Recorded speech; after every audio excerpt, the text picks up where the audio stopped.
ನಿಂದು ತಾಯಿ ಗುಣ ತೀರೋದಿಲ್ಲ ಋಣ, ನೀನು ನಮ್ಮ ಪಾಲಿಗೆ ಎಂದು ದೇವ್ರಯ್ಯ.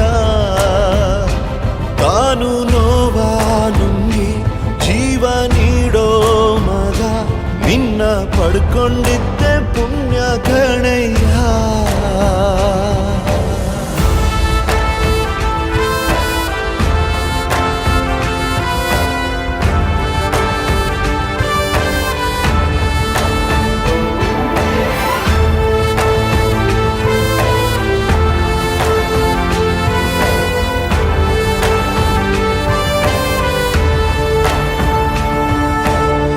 ಅನ್ನ ಕೊಡೋ ಭೂಮಿನು ಹೊಗಳುತ್ತಿದೆ ನಿನ್ನನ್ನು, ಊರನ್ನೇ ಬೆಳಗೋ ವಜ್ರ ನೀನು.